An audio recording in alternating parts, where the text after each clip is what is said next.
Hello student, today we are going to start with the next concept in chapter number 2, that is international trade. In ancient India, international trade was conducted for various quality products like silk, handloom, ornaments, weapons, etc. When the trade activities are conducted between two or more countries, it is called as an international trade. Political relation between two countries also influence the trade between them. International trade procedure is always complex, difficult and lengthy. Various factors like government policy, economy, international market, international law, currency, etc. influence the trade activity. Most economists globally agree that international trade helps to boost the nation's wealth. The consumer get variety of goods and services due to the international trade. ये जो introduction है, हम बात कर रहे हैं international trade की। International trade आज से नहीं, इंडिया में काफ़ी पुराने समय से होता आया। इसके लिए यहाँ पर देखो, यहाँ पर लिखा हुआ है एंशियंट इंडिया। एंशियंट इंडिया में जो इंटरनेशनल ट्रेड होता था वो यूरोप, अफ्रीका तक होता था, ठीक है ना। अमेरिका तक नहीं, बट यूरोप एंड अफ्रीका में आराम से हमारा ट्रेड होता था। और वो सारे जो ट्रेड होते थे वो सिल्क, हैंडलूम, ऑर्नामेंट्स, वेपन्स, इस तरीके की चीज़ों में ट्रेड होते थे। लेकिन जब हमारी कंट्री आज़ाद हुई तो ट्रेड जो है नॉर्मली इंटरनेशनल ट्रेड दो कंट्री के बीच में सबसे इम्पॉर्टेंट एक्टिविटी कंसिडर करने लगे, ठीक है। पॉलिटिकल ट्रेड रिलेशन जो होता है ना, political relation between the two countries also influence the trade. यानी जो दो कंट्री जो ट्रेड में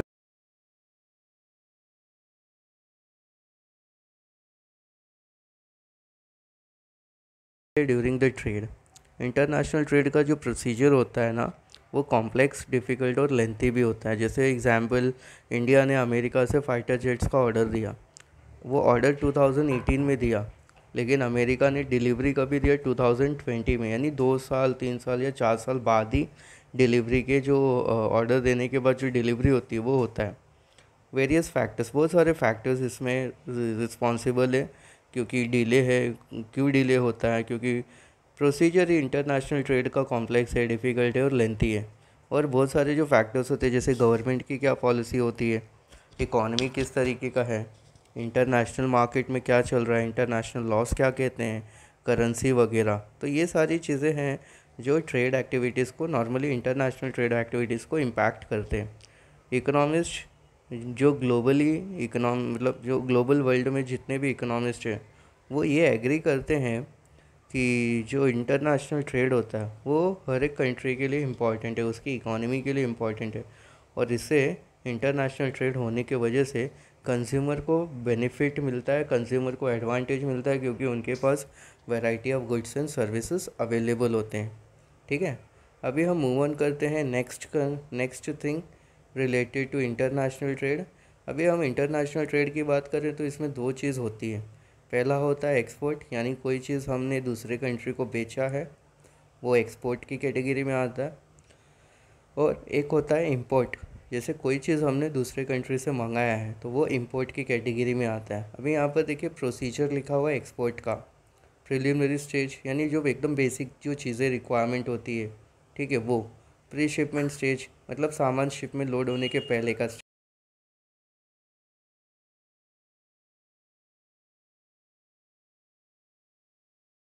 है जहाँ पर उसको पहुँचना है। और अब उसको अनलोड होने के बाद, सामान अनलोड होने के बाद का स्टेज। तो ये 4 स्टेजेस पे एक्सपोर्ट को, प्रोसीजर को कैटेगराइज किया गया है। अगर आप इसके अंदर देखेंगे तो बहुत सारे और भी चीज़ें होती है जो फॉलो करनी होती हैं। हम एक 1 बाय 1 इसके नीचे के सारे स्टेजेस हम लोग गो थ्रू करते हैं। सबसे पहले आता है एक्सपोर्ट प्रोसीजर में प्रिलिमिनरी स्टेज। यहाँ पर 2 स्टेप फॉलो करने होते हैं। कौन से 2 स्टेप हैं? पहला है रजिस्ट्रेशन और दूसरा है अपॉइंटमेंट ऑफ एजेंट। रजिस्ट्रेशन में देखिए, exporter has to get himself registered with the various authority. अगर किसी को एक्सपोर्टर बनना है, ठीक है, अपनी चीज़ें एक्सपोर्ट करनी है यूरोप में, अफ्रीका में या किसी नेबरिंग कंट्रीज़ में जो इंडिया के आजू बाजू है, ठीक है, जिसको एक्सपोर्टर बनना है, उसको क्या करना होता है, अपने आप को इंडिया में जितने भी अथॉरिटीज़ है, ठीक है ना, उसके अंदर रजिस्ट्रेशन करवाना पड़ता है। जैसे पहला देखिए, directorate general of foreign trade to obtain import export certificate. अगर मैं एक्सपोर्टर बनना चाहता हूँ तो मुझे अपना registration directorate general for foreign trade के अंदर करवाना पड़ेगा। वहाँ से मुझे इंपोर्ट एक्सपोर्ट का सर्टिफिकेट मिलेगा। दूसरा है, इनकम टैक्स अथॉरिटी में मुझे परमानेंट अकाउंट नंबर के लिए रजिस्ट्रेशन करवाना पड़ेगा। और तीसरा है, जैसे authority like EPC, export promotion council और GST अथॉरिटी के अंदर मुझे मेरा रजिस्ट्रेशन करवाना पड़ेगा। ठीक है। उसके बाद अगर हम बात करें अपॉइंटमेंट ऑफ एजेंट की, after registration exporter appoints the agent और sales representative abroad to book orders. The export may also open sale offices in the foreign country. अब मैं तो एक्सपोर्ट कर दूंगा मेरा सामान, मैं तो खुद जाके बेचूंगा नहीं यूरोप में।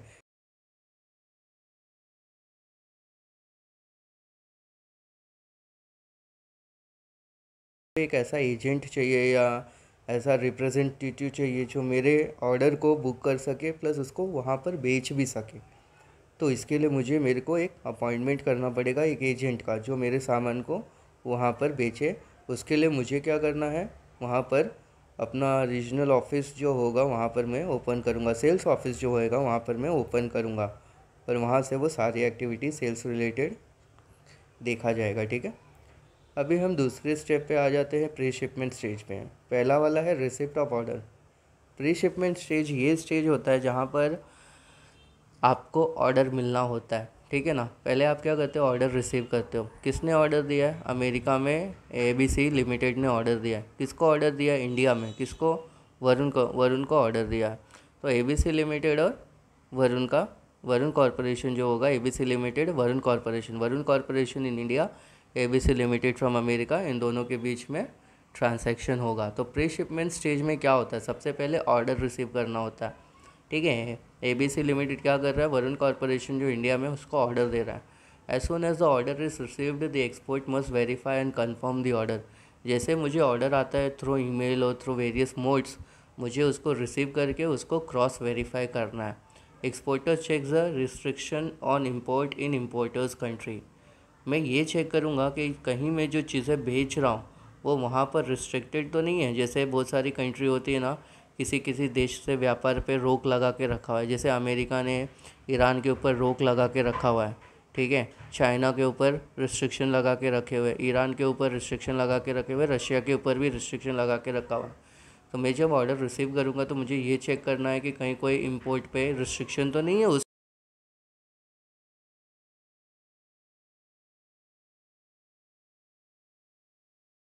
Exporter request importer to issue a letter of credit in his favour. मैं क्या करूँगा, मैं एक्सपोर्टर हूँ, मैं मेरा सामान तो भेज दूँगा उसका जो ऑर्डर आया है उसके हिसाब से।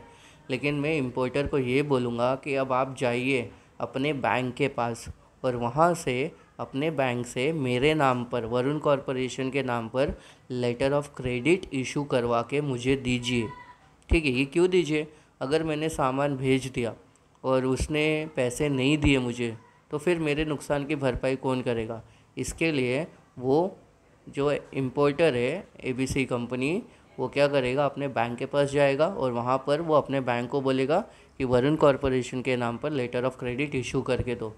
The receipt of letter of credit from import bank will clear the foreign exchange and other restriction. Letter of credit मिलने के बाद जो भी प्रॉब्लम्स थी वो सॉर्ट आउट हो जाएंगे और अब मैं एक्सपोर्ट करने की कैटेगरी में नेक्स्ट स्टेप मूव ऑन करूँगा। उसके बाद आता है प्री शिपमेंट फाइनेंस। ऐसा नहीं है कि मैं सीधा लेटर ऑफ क्रेडिट मिला तो मैंने सीधा चीज़ें लोड कर दी। मुझे चीज़ें लोड करने से पहले बहुत सारी चीज़ें होती है जो कंप्लीट करना पड़ता है, उसके लिए पैसे भी चाहिए होते हैं। ठीक है। यहाँ पर देखो, प्री शिपमेंट फाइनेंस भी मुझे लेना पड़ेगा। Exporter obtain pre shipment finance from his banker to meet the working capital requirement. जैसे ऑर्डर आया मुझे 1 लाख का, तो मेरे पास 1 लाख का सामान तो रेडी तो नहीं होगा, मे भी 10,000 या 12,000 रेडी होंगे। लेकिन 1,000 का सामान रेडी, 1 लाख का सामान रेडी करने के लिए मुझे कुछ फाइनेंस की ज़रूरत होगी जो मेरे वर्किंग कैपिटल को मीट करे, ताकि मैं ऑर्डर फुलफ़िल कर सकूँ। तो उसके लिए मैं मेरे बैंक के पास जाऊँगा और वहाँ से मैं फ़ाइनेंस लूँगा ताकि मुझे मेरा ऑर्डर कंप्लीट करने में हेल्प हो सके। उसके बाद में आप क्या करोगे, प्रोडक्शन ऑफ गुड्स करोगे।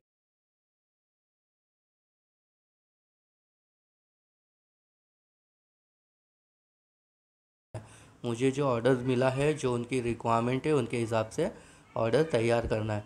If the exporter is not a manufacturer then he will order the goods from the local supplier. अगर मैं एक्सपोर्टर हूँ बट मैं मैन्युफैक्चरर नहीं हूँ, तो मुझे लोकल सप्लायर के पास जाकर उस हिसाब का रिक्वायरमेंट दे के और उनसे वो सामान पूरा कंप्लीट करवाना है ताकि मैं एक्सपोर्ट कर सकूँ। उसके बाद आता है packing. The good must be properly packed because packing plays a 3 important role.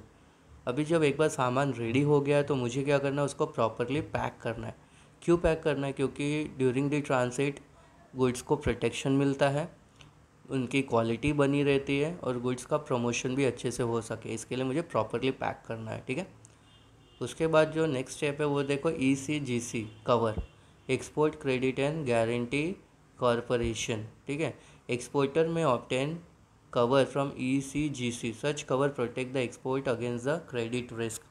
क्या है ये ECGC कवर? अगर एक्सपोर्टर लेके रखेगा तो जो भी चीज़ें वो एक्सपोर्ट कर रहा है, वो जो भी रिस्क इन्वॉल्व होता है उसमें, वो प्रोटेक्टेड होंगे। जैसे मान लो 10 दिन में पहुंचना है, 25 दिन में पहुंचा, अभी सामान बीच में ख़राब हो गया, तो रिस्क किसका हुआ? एक्सपोर्टर का हुआ।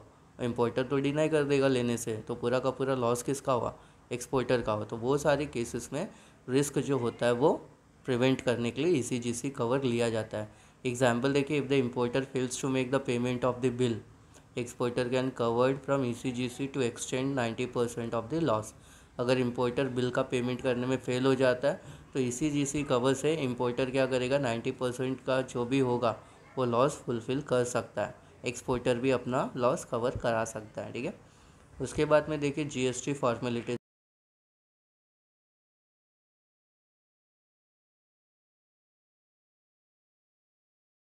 एक्सपोर्टर को GST से रिलेटेड सारी चीज़ें फुलफ़िल करनी है ताकि कोई बाद में प्रॉब्लम इशू ना हो।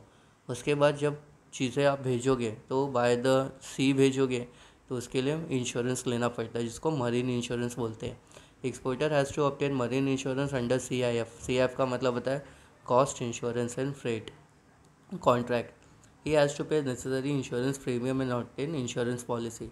तो जितने भी सामान इंडिया से यूरोप या इंडिया से अमेरिका, इंडिया से UK जा रहा है, थ्रू दी सी जा रहा है, उन सारे वीकेंड से सारे सामान का इंश्योरेंस होगा और वो मरीन इंश्योरेंस में ही होगा ताकि जो प्रॉब्लम्स हैं वो प्रिवेंट हो सके। फिर उसके बाद देखिए CNF agent, clearing and forwarding. CNF का मतलब होता है clearing and forwarding agent. In export trade CNF agents are known as a custom house agent. These agents are responsible for forwarding the goods। ये क्या करते हैं, आपका सामान लेके बाकी चीज़ों पे फॉरवर्ड कर देते हैं, बाकी सामान पे, दुकानों पे उनको दे देते हैं। क्लियरिंग एंड फॉरवर्डिंग एजेंट, माल आया, उतारा, बिल देखा, ऑर्डर देखा, सब कुछ क्लियर है, इन्होंने क्या किया, आपके एजेंट को वहाँ पर फॉरवर्ड कर दिया। ठीक है। उसके बाद में आता है शिपमेंट स्टेज। शिपमेंट स्टेज में देखिए processing of document. Exporter prepare the shipping bill and gate the document process at the custom house. Exporter क्या करेगा, शिपिंग का जो बिल होगा, जैसे मुझे ऑर्डर मिला 1 लाख का, तो जो भी मैं यहाँ से एक्सपोर्ट करूँगा, जैसे मैं मुंबई डॉकयार्ड में चले गया, वहाँ पे कस्टम डिपार्टमेंट से मैं क्या करूँगा, मेरा जो भी ऑर्डर है, जैसा भी मुझे मिला हुआ है, जो भी डॉक्यूमेंटेशन मैंने यहाँ पर कराई है, वो सारी की सारी चीज़ें मैं प्रोसेस करवाऊँगा। उसके बाद वो लोग क्या करेंगे, एग्जामिनेशन ऑफ गुड्स, जो भी मतलब मेरा सामान है, कॉस्ट एंड फ्रेट एजेंट जो वहाँ पर होंगे वो क्या करेंगे, पोर्ट पर वो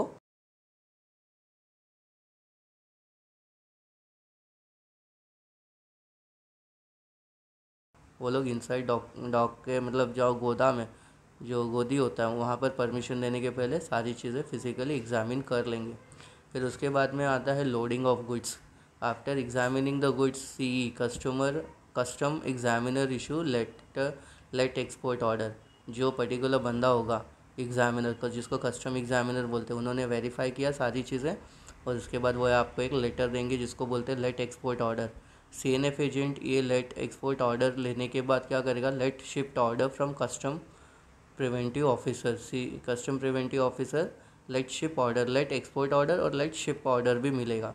the goods are then loaded on the ship from which the master receipt is obtained. ठीक है, गुड्स को क्या करेंगे, शिप पे लोड करवा देंगे एंड CNF एजेंट क्या करेगा, अप्रोच हो करेगा शिपिंग कंपनीज़ को और वहाँ से बिल ऑफ लेडिंग बनवा के लेगा। ठीक है, क्योंकि शिपिंग कंपनियाँ अलग होती है, कस्टम अथॉरिटी अलग होता है। कस्टम अथॉरिटी चीज़ों को वेरीफाई करेगा, डॉक्यूमेंटेशन को वेरीफाई करेगा, लेट एक्सपोर्ट और लेट शिप ऑर्डर मिलेगा। और जो शिपिंग कंपनी उस सामान को लेके अमेरिका जाने वाली है उसको क्या करेगा, आपको ये दोनों डॉक्यूमेंट दिखाने पड़ेंगे, लेट एक्सपोर्ट ऑर्डर और लेट शिप ऑर्डर। और जो एक्सपोर्ट कंपनी, शिपिंग कंपनी जो आपका सामान अमेरिका लेके जाएगी उससे भी आपको बिल ऑफ लेडिंग बनवा के लेना है और आपको शिप पे वो सारा सामान लोड करवा देना है, ठीक है। उसके बाद हम बात करते हैं पोस्ट शिपमेंट स्टेज का, यानी आपका सामान पहुंच चुका है अमेरिका, उसके बाद आपको अब क्या करना है, आपको शिपमेंट एडवाइस लेना है। Exporter send shipment advice to importer informing him about dispatch of goods, ठीक है। एक्सपोर्टर क्या करता है, इम्पोर्टर को इन्फॉर्म कर देता है कि सामान निकल चुका है। He also send a copy of pack,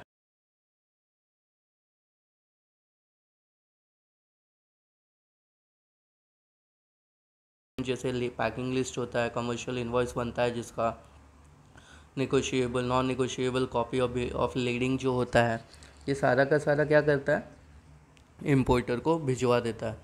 presentation of document, exporter submit all necessary document to the bank for negotiating and realisation of export proceed.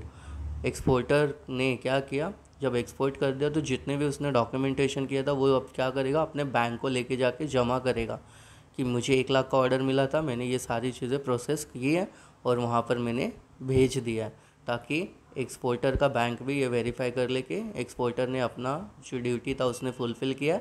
अब जो भी पेमेंट है वो इम्पोर्टर के बैंक से मिल जाए।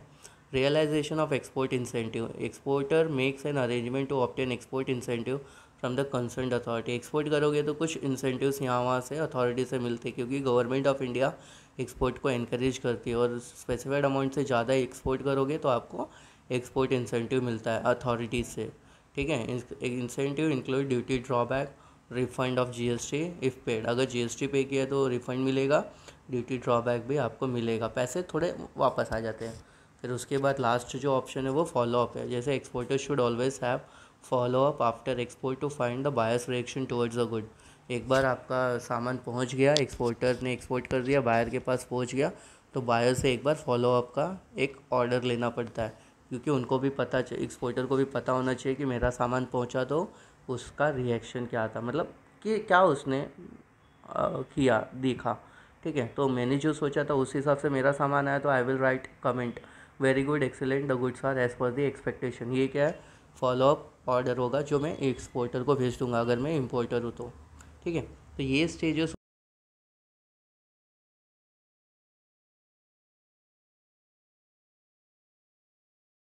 होती है वो इंपोर्ट की होती है। यहाँ पर देखिए मीनिंग देखिए, import traders refer to the purchase of goods and services from the foreign country. अगर मैं इंपोर्टर हूँ तो मैं क्या कर रहा हूँ, फॉरेन कंट्री से गुड्स और सर्विसेज में इंपोर्ट करके ले रहा हूँ। Procedure for import trade differ from country to country depending upon the import policy, statutory requirement and custom policies of different country. जो इंपोर्ट प्रोसीजर होता है हर एक कंट्री का डिफरेंट होता है, उनकी उनकी रिक्वायरमेंट डिफरेंट होती है, स्टैट्यूटरी रिक्वायरमेंट जो बोलते हैं डिफरेंट होती है, इंपोर्ट की पॉलिसी डिफरेंट होती है, कस्टम पॉलिसी डिफरेंट होती है, तो हर एक कंट्री का डिफरेंट प्रोसीजर होता है। In almost all countries the word import trade is controlled by the government. जो भी इम्पोर्ट है वो गवर्नमेंट ही कंट्रोल करती है। Objective of this controls are proper use of foreign exchange restriction, procedure of indigenous industries and all. तो import पे थोड़ा सा मतलब सरकार स्ट्रिक्ट होती है, क्योंकि वो अपने ओन कंट्री के कंपनीज़ को वी कैन से इनकरेज करना चाहती है। इंपोर्ट पे बैन, थोड़ा सा रिस्ट्रिक्शन लगा के खुद की कंट्री के जो कंपनीज़ हैं उनको प्रमोट करो, ताकि हमारी भी चीज़ें अच्छी हो। अभी यहाँ पर वही 4 स्टेज है, जो एक्सपोर्ट में हमने 4 स्टेज देखा था, वही 4 स्टेज इंपोर्ट पर भी है। पहला आता है प्रिलिमिनरी स्टेज, दूसरा आता है प्री शिपमेंट स्टेज, तीसरा है इंपोर्ट स्टेज और चौथा है पोस्ट इंपोर्ट स्टेज, ठीक है। One by one go through करते हैं। जैसे प्रिलिमिनरी स्टेज में 2 है, registration and negotiation. Import has to get himself registered with various authority. जैसे एक्सपोर्टर को बहुत सारी अथॉरिटी से रजिस्ट्रेशन करना पड़ा था, वैसे इम्पोर्टर को भी करना है।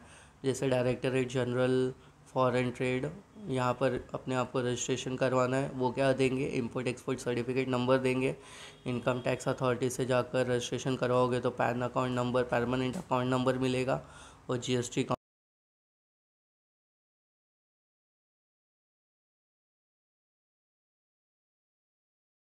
suppliers regarding price of goods, delivery schedule, credit period, terms and condition regarding sale, payment and delivery।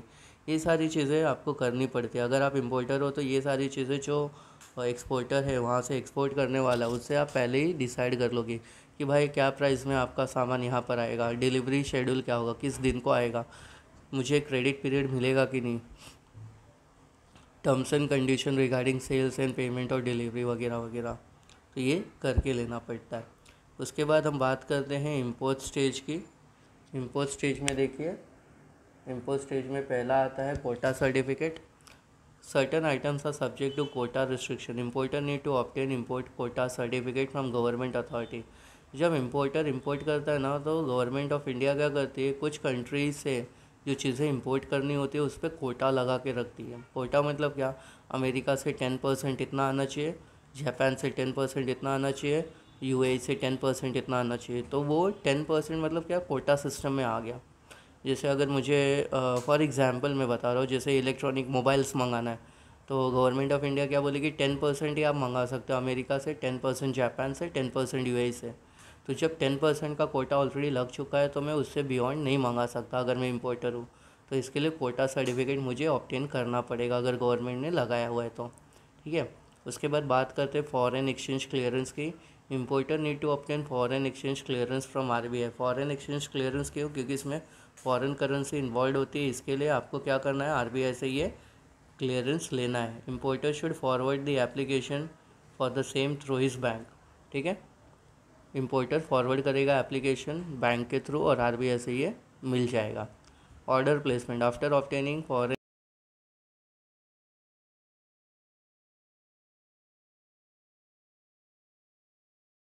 Importer foreign company को ऑर्डर प्लेस कर देगा। The order is called indent, ये ऑर्डर इंडेंट बोला जाता है। Importer negotiate the terms and condition of import contract and place the order. Terms and condition pre decided हो जाएंगे और उस हिसाब से इम्पोर्टर प्लेस कर देगा ऑर्डर। उसके बाद आता है letter of credit. Letter of credit importer को भी रिक्वायरमेंट होता है, एक्सपोर्टर को भी रिक्वायरमेंट होता है। एक्सपोर्टर नॉर्मली रिक्वेस्ट क्या करता है, लेटर ऑफ क्रेडिट का, ठीक है ना। जो एक्सपोर्ट करेगा वो लेटर ऑफ क्रेडिट मांगेगा, नहीं एक्सपोर्टर मुझसे मांगेगा, मैं इम्पोर्टर हूँ तो मुझसे लेटर ऑफ क्रेडिट मांगेगा। LC is an undertaking given by the importers bank. मैं इम्पोर्टर हूँ, इंडिया में हूँ, इम्पोर्ट कर रहा हूँ, तो मुझे मेरे बैंक के पास जाकर लेटर ऑफ क्रेडिट बनवाना है। किसके फेवर में, एक्सपोर्टर के फेवर में। LC is the safest method of payment in foreign trade. और ये जो लेटर ऑफ क्रेडिट है एक सेफेस्ट मेथड होता है फॉरेन ट्रेड में, ठीक है। Therefore importer import has to obtain LC from his bank in the favour of exporter. Importer क्या करेगा, एलसी ऑब्टेन करेगा एक्सपोर्टर के फेवर में। उसके बाद में वापस से CNF agent. Importer has to appoint CNF agent who undertake the various custom formalities and documentation work in respect of good. अभी मैं तो जाऊंगा नहीं गोदी पे, मुझे क्या करना पड़ेगा, एक एजेंट अपॉइंट करना पड़ेगा और वो एजेंट क्या करेगा, टेक केयर करेगा सामान यहाँ पर आने के बाद हर एक चीज़ डॉक्यूमेंटेशन का। उसके बाद में आता है shipment advice. Shipment advice enable the importer to make necessary arrangement for custom clearance and unloading of goods send by the exporter. तो शिपमेंट एडवाइस नेसेसरी है क्योंकि जो अनलोडिंग ऑफ गुड्स होगा, एक्सपोर्टर ने जो भेजा, जो अनलोडिंग ऑफ गुड्स होगा और कस्टम क्लियरेंस में, ये इंपॉर्टेंट डॉक्यूमेंट है, ये रोल प्ले करता है। उसके बाद में देखिए हम इंपोर्ट स्टेज में क्या है, मुझे क्या करना पड़ेगा, रिसिप्ट ऑफ डॉक्यूमेंट। कुछ डॉक्यूमेंट अगर मैं इंपोर्टर हूँ तो मुझे एक्सपोर्टर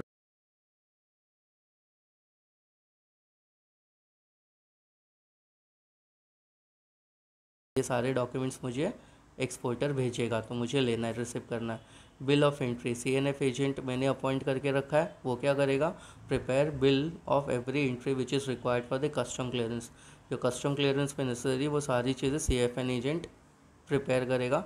बिल ऑफ एंट्री क्या है, detail about the packaging of quality of goods, price of goods etcetera, ये सारी चीज़ें इंफॉर्मेशन रहती है, ठीक है। बिल ऑफ एंट्री में क्या क्या पैकेजिंग है, क्या क्वालिटी है, क्या प्राइस है वगैरह वगैरह। उसके बाद में आता है deliver order, delivery order. CNF agent obtain क्या करता है, डिलीवरी ऑर्डर ऑब्टेन करता है किससे, शिपिंग कंपनी से, ठीक है। Shipping company gives the delivery order on payment of freight. Shipping company फोकट में तो सामान पहुंचाएगी नहीं वहाँ से यहाँ तक, उसको उसका भाड़ा चाहिए, तो मैं अगर भाड़ा पे कर दूंगा तो वो मुझे डिलीवरी ऑर्डर दे देगी। Delivery order helps to unload the good from the vessel. Ship से डिलीवरी ऑर्डर मिलने के बाद शिप से सामान उतारने में ईजी होता है। उसके बाद में आता है custom clearance. The purpose of custom clearance the purpose of custom clearance is to to get the document certified from the custom authority. Custom clearance से डॉक्यूमेंट जो भी होगा वेरीफाई करके क्लियर करवाएंगे। Document includes bill of lading, bill of entry and packaging list. ये सारे documents custom department से clear हो जाने चाहिए। और अगर मैं बात करूँ लास्ट स्टेज में, पोस्ट शिपमेंट स्टेज में, वो होता है port trust dues. CNF agent क्या करेगा, जिस पोर्ट पे मेरा सामान उतरा हुआ है वहाँ के सारे जो भी चार्जेस है वो पे करेगा। कस्टम ड्यूटी जो भी कस्टम अथॉरिटीज़ बोला है उन्होंने वो पे कर देगा। Insurance premium, importer has to make payment under FOB, free on board contract. Insurance जो हुआ उन्होंने निकाला था वो मैं प्रीमियम पे करूँगा। फ्रेट पेड जो भी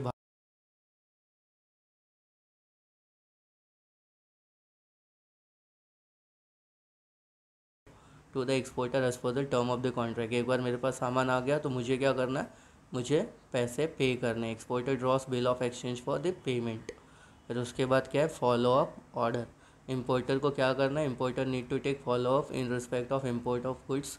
if there is any discrepancy importer should inform the exporter. अगर मेरे पास गुड्स सही सलामत आ गया तो मैं फॉलो अप ऑर्डर उसको दे दूंगा।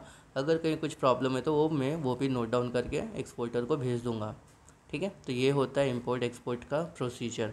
इसके बाद हमारा है तीसरा वाला, आपको याद होगा, इंट्रापोर्ट। इंट्रापोर्ट में होता क्या है, इंट्रापोर्ट में इंडिया क्या करेगा, सामान अमेरिका से मंगाएगा, थोड़ा सा फिनिशिंग करके जापान को भेज देगा, तो ये इंट्रापोर्ट हो जाता है। यहाँ पर देखिए, the term entrepot historically refer to separate sea port और the warehouse where goods would be import for the storage or the process before the re-export। तो इंपोर्ट ये नॉर्मली अगर इंट्रापोर्ट की बात करें तो क्या करेगा, हम लोग सामान मंगाएंगे, सी पोर्ट के द्वारा वेयर हाउस में स्टोर करेंगे और उसको क्या करेंगे, import for goods and process before the export. Import करेंगे गुड्स को, इंपोर्ट करने के बाद प्रोसेस करेंगे और उसको वापस से री एक्सपोर्ट कर देंगे। It also refers to the practice of re exporting goods with और विदाउट प्रोसेसिंग और रीपैकिंग देम अगेन। यहाँ पर क्या होता है, री एक्सपोर्ट जब आप करते हो ना तो प्रोसेस करते हो, कभी कभी कभी कभी नहीं करते, पैकेजिंग होता है कभी नहीं होता है। क्योंकि सामने वाले का डिमांड को फुलफ़िल करने के लिए तो हो सकता है कि कोई चीज़ें हम प्रोसेस ना करें, बट इंट्रापोर्ट की कैटेगरी में आ जाती है। It is mainly use to refer to duly free port with high volume of re export trade. तो फ्री पोर्ट अवेलेबल होता है जहाँ से चीज़ें आती हैं वापस री एक्सपोर्ट हो जाती है। At entrepot good does not face any import and export duties upon shipment from the port. Entrepot में कोई भी इम्पोर्ट और एक्सपोर्ट ड्यूटी